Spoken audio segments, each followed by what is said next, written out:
அஸ்ஸலாமு அலைக்கும் and hi friends, எல்லாரும் எப்படி இருக்கீங்க? Welcome to Yakshan ideas. இன்னைக்கு நம்மளோட சேனல்ல பார்த்தீங்கன்னா ஈஸியான ஒரு லஞ்ச் பாக்ஸ் ரெசிபியை வந்து உங்களுக்கு ஷேர் பண்ணிக்க. வீடியோ வந்து இன்ட்ரெஸ்டிங்காக இருக்கும். ஸ்கிப் பண்ணாம பாருங்க. இப்போ வாங்க வீடியோக்குள்ள போகலாம்.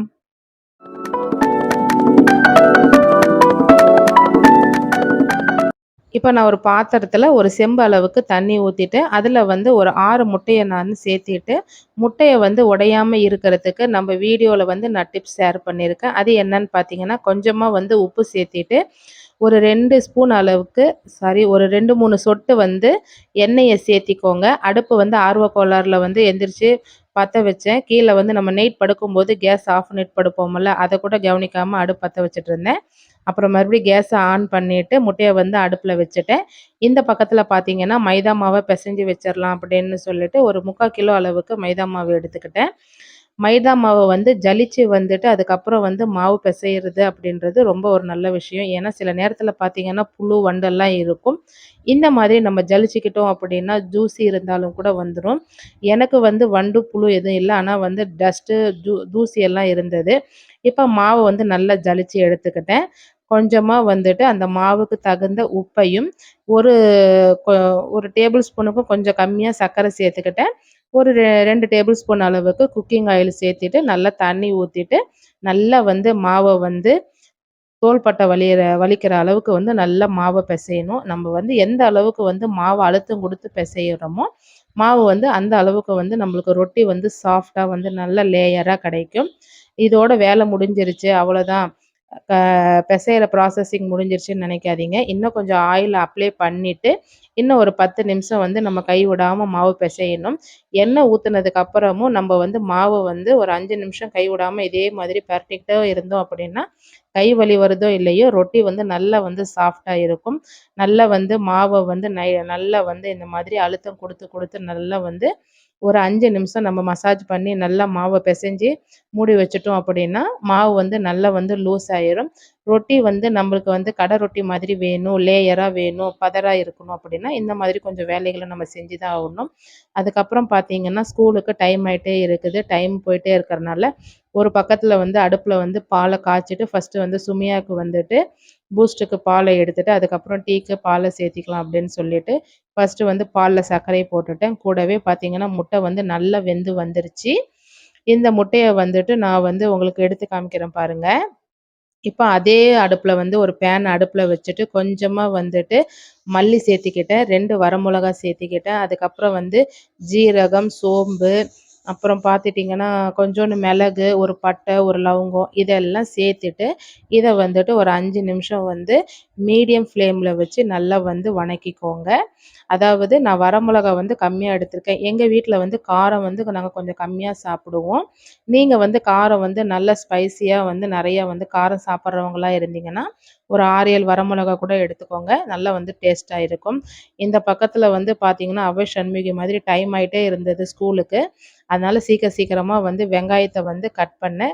2 பெரிய வெங்காயம் எடுத்திருக்கேன். அதில் வந்து 1 1/2 பெரிய வெங்காயத்தை வந்து ஸ்லைஸாக கட் பண்ணி வச்சுட்டு அரை பெரிய வெங்காயத்தோட ஒரு 4, 5 தக்காளி எடுத்துக்கிட்டு அதையும் வந்து நல்லா ஃபைன் பேஸ்ட்டாக அரைச்சிட்டு வந்துட்டேன். இப்போ நம்ம வணக்கி வச்சுருந்த அந்த பொடி பார்த்திங்கன்னா நல்லா மிக்சியில் போட்டுட்டு தண்ணியை ஊற்றாம ஒரு பவுட்ரு பேஸ்ட்டில் அரைச்சி எடுத்து வச்சுக்கணும். இப்போ பாருங்கள், நான் வீடியோவில் சொன்ன மாதிரியே டிப்ஸ் இந்த மாதிரி முட்டை வந்து நல்லா வந்து உடையாமல் சீக்கிரம் வந்து நம்ம வர்றதுக்கு இந்த மாதிரி வந்து கொஞ்சமாக வந்துட்டு உப்பையும் எண்ணெயும் சேர்த்து நம்ம முட்டையை வேக வச்சோம் அப்படின்னா அழகாக நீட்டாக வந்து அந்த தோலெல்லாம் உறிஞ்சி வந்துடும். இப்போ புது முட்டையெல்லாம் கொடுக்குறாங்க. கேட்டது சில நேரத்தில் முட்டையெல்லாம் பார்த்திங்கன்னா தோலெல்லாம் ஒட்டிட்டு ரொம்ப பிரிஞ்சு வந்துடும். அது ஏன்னு கேட்டால் நீங்கள் முட்டை வாங்கும்போதே சொல்லி வாங்கணுங்க்கா. நம்ம வந்து ஒரு நாள் பழைய முட்டை கொடுப்போம். அந்த முட்டை பார்த்திங்கன்னா உங்களுக்கு தோல் வந்து நல்லா உறிஞ்சி வரும் அப்படின்னு சொல்கிறாங்க. ஆனால் வந்துட்டு அப்படியே நம்ம எப்போவுமே ஞாபகத்தோடு சொல்லி வாங்கிட்டு வர முடியாது. இந்த மாதிரி நம்ம சின்ன டிப்ஸு நம்ம செயல்பட்டுக்கிட்டோம் அப்படின்னா முட்டை வந்து தோல் வந்து ஈஸியாக வந்து நம்ம முட்டையிலேருந்து தோலை எடுத்துடலாம். மறுபடியும் வந்துட்டு ஒரு பேன்ல பார்த்துட்டிங்கன்னா, ஒரு டேபிள் ஸ்பூன் அளவுக்கு நான் வந்து குக்கிங் ஆயில் சேர்த்துக்கிட்டேன். அடுப்பு வந்து லோ ஃப்ளேம்ல தான் வச்சுக்கோங்க. கொஞ்சமா மஞ்சத்தூளு, கொஞ்சமா மிளகாய் தூளு, கொஞ்சமா உப்புத்தூளு, 1 டேபிள் ஸ்பூன் அளவுக்கு பெப்பரு. இத வந்து 4யும் சேர்த்துக்கிட்டேன். இன்னமும் இதில நல்லா இன்னும் காரம் வேணுன்றவங்க மொளகாத்தூளையும், பெப்பரையும் வந்து இன்னும் கொஞ்சம் கூடுதலா சேர்த்திக்கோங்க. நாங்க வந்து கொஞ்சம் காரம் கம்மியா சாப்பிடுவோம். அதனால நான் வந்து கொஞ்சம் எல்லாத்துலயும் கம்மி கம்மியா சேர்த்திக்கிட்டேன். அதுக்கப்புறம் வந்து முட்டைய வந்து இந்த மாதிரி 2ஆ வந்துட்டு கீறல் போட்டுட்டு அத வந்து ஒரு 5 நிமிஷம் வந்து நம்ம குக் பண்ணணும். இப்ப 5 நிமிஷத்துக்கு அப்புறம் இந்த மாதிரி பெரட்டி விடுங்க. எல்லா முட்டையும் இந்த மாதிரி பெரட்டி விட்டு, அத ஒரு 5 நிமிஷம் இந்த மாதிரி எல்லாத்தையும் ஒரு வேக வச்சு எடுத்து, இந்த பக்கம் நம்ம தனியா வச்சுக்கலாம். இப்போ ஒரு 10 நிமிஷத்துல பார்த்தீங்கன்னா, அந்த முட்டையெல்லாம் நல்லா வந்துட்டு அந்த எண்ணெயோட சேர்ந்து ஒரு ப்ரௌனிஷ் மாதிரி கலர்ல வந்துரும். அப்புறம் வந்து ஒரு கடாயில வந்து 2 டேபிள் ஸ்பூன் அளவுக்கு ஆயில் சேர்த்துக்கிட்டேன். நம்ம பட்டை, லவங்கம் எல்லாமே போட்டு ஆல்ரெடி அரைச்சிருக்கோம். அதனால எதுவும் வேண்டாம். வெங்காயத்த மட்டும் போட்டுட்டு லைட்டா வணக்கி விட்டு, இப்ப நம்ம அரைச்சு வச்சிருந்த தக்காளி பேஸ்ட்ட போட்டுட்டு, இப்ப நம்ம பொடி பண்ணி வச்சிருக்கிற அந்த பவுடர் எல்லாம் சேர்த்திக்கோங்க. சேர்த்திட்டு, இப்போ நம்ப வந்துட்டு அந்த மிக்ஸி ஜார்ல 1 கிளாஸ் அளவுக்கு தண்ணி ஊத்திட்டு, நல்லா வந்து ஒரு 10 நிமிஷம் கொதிக்க வச்சோம் அப்படின்னா, நல்லா வந்து பச்சை வாசம்லாம் போய் நல்லா வெந்து வந்துரும். இப்ப இந்த மசாலுக்கு தகுந்த உப்ப மட்டும் கொஞ்சோண்டு போட்டுட்டு, அது 10 நிமிஷம் வேகுற சைட்ல வந்துட்டு நம்ம வந்து ரொட்டிக்கு வந்து பதர் எடுத்துக்கலாம். நான் வந்து அர்ஜென்ட்டான நேரத்தில இந்த மாதிரி இதெல்லாம் பதர் எடுப்பேன். ஆனா இந்த பதர் எடுக்கிறம்போது நீங்க பார்த்தீங்கன்னா, ரொட்டி வந்து நல்ல லேயரா வந்து வரும். கடையிலயும் வந்து இந்த மாதிரி தான் ட்ரை பண்றாங்க. நம்போ அந்த ரவுண்ட் ஷேப்லலாம் செய்வோம்ல, அத விட இந்த லேயர் ஷேப்ல நீங்க செய்யும்போது உங்களுக்கு வந்து ரொட்டி வந்து சாஃப்ட்டா வரும். நல்லா நான் வீடியோல உங்களுக்கு பார்த்தீங்கன்னாவே தெரியும். நல்லா வந்து ரொட்டி உப்பலா வரும். அடுத்தது பார்த்தீங்கன்னா, நல்லா லேயரா வரும். இந்த பக்கத்தில பார்த்தீங்கன்னா, நல்லா வந்து மசாலா வந்து கொதிச்சுக்கிட்டே இருந்தது. ஏன்னா, நம்ம வந்து காத்தால குழந்தைங்கள ரெடி பண்ணும்போது சீக்கிரமா பண்ணிட்டே இருப்போம். டைம் ஆயிட்டே இருக்கும். அதனால கொஞ்சம் ஃபாஸ்ட்டா நம்மளுடைய வேலைகள் எல்லாம் முடிச்சிரலாம். அப்புறம் வந்துட்டு ஃபர்ஸ்ட்டு எடுத்தோனே தோசை கல்ல வந்து ரொட்டி போட்டோனே எண்ணெய் போட்றாதீங்க. அப்படி போட்டீங்கன்னா, ரொட்டி வந்து பார்த்தீங்கன்னா, ரொம்ப ஹார்ட் ஆயிரும். நல்லா 2 பக்கத்துலயும் ஒரு 3/4 பதத்துக்கு வெந்த அளவுக்கு அப்புறம் வந்து நீங்க எண்ணெய் போட்டீங்கன்னா, ரொட்டியும் வந்து நல்லா இந்த மாதிரி உப்பி நல்லா சாஃப்ட்டா கிடைக்கும். அடிக்கும்போது வந்து பார்த்தீங்கன்னா, சாஃப்ட்னஸோட நல்லா உங்களுக்கு லேயரா கிடைக்கும்.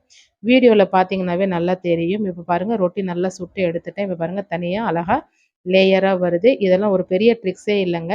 நம்ம பெசைற விதமும், நம்ம எந்த அளவுக்கு அத வந்து அடிக்கிறோம் அப்படின்றது தான் முக்கியம். அதுக்கப்புறம் பார்த்தீங்கன்னா, அந்த நம்ப வேக வச்சிருந்த அந்த முட்டைய வந்துட்டு, இப்போ நம்ம அந்த கிரேவியோட சேர்த்துட்டேன். அதில வந்து கொஞ்சோண்டு எண்ணெயும் வந்து அந்த உப்பெல்லாம் இந்த இதுலருந்து கொஞ்சோண்டு லைட்டா ஒரு 2 ஸ்பூன் அளவுக்கு தண்ணி ஊத்திட்டு, அத அலாசி விட்டு மறுபடியும் அதையும் சேர்த்துட்டேன். இப்ப தண்ணி கொஞ்சம் அதிகமா இருக்கறனால, இன்னும் ஒரு 5 நிமிஷம் வந்துட்டு மீடியம் ஃப்ளேம்ல வச்சு நல்லா கொதிக்க வச்சேன். பாருங்க எண்ணெய் பிரிஞ்சு வந்து நல்லா மசாலா வந்து கெட்டியாயிருச்சு. இன்னும் உங்களுக்கு கெட்டியா வேணும், முட்டையும் கிரேவியும் நல்லா வந்து கெட்டியா வேணும் அப்படின்னா, இன்னும் ஒரு 5 நிமிஷம் வேக வச்சீங்கன்னா, நல்ல ஒரு தொக்கு பதத்துல வந்துரும். குழந்தைங்களுக்கு வந்து தொட்டு சாப்பிடுற அளவுக்கு இருக்கட்டும் அப்படின்னு சொல்லிட்டு, நான் இந்த ஸ்டேஜ்லயே வந்து நான் அடுப்ப ஆஃப் பண்ணிட்டேன். ஆட்டோ மேன் வரதுக்கு டைம் ஆனனால, நான் சுமையாவுக்கு வந்து லஞ்ச் பாக்ஸ் வந்து ரெடி பண்ணிட்டேன். 3 சப்பாத்திய வந்துட்டு கீழ் பாக்ஸ்ல வச்சுட்டு, மேல் பாக்ஸ்ல வந்துட்டு முட்டை கிரேவிய போட்டு குடுத்தேன். உண்மையா சொல்லணும்னா சூப்பரா இருந்தது டேஸ்ட்டு. ட்ரை பண்ணி பாருங்க. எப்பவுமே ஒரே மாதிரி நம்ம செஞ்சு குடுப்போம். இந்த மாதிரி செஞ்சு குடுத்து பாருங்க. டிஃபன் பாக்ஸே காலியாயி தான் வந்திருக்கும். குழந்தைங்களும் நல்லா புடிச்சு இருக்குன்னு சொல்லிட்டு வந்தோனே சொல்வாங்க. ஹேப்பியா இருக்கும். ஏன்னா குழந்தைங்களுடைய திருப்தி வந்து நம்மளுக்கு ரொம்ப முக்கியம். இன்ஷா அல்லாஹ் நெக்ஸ்ட் வீடியோல பார்க்கலாம். Thank you.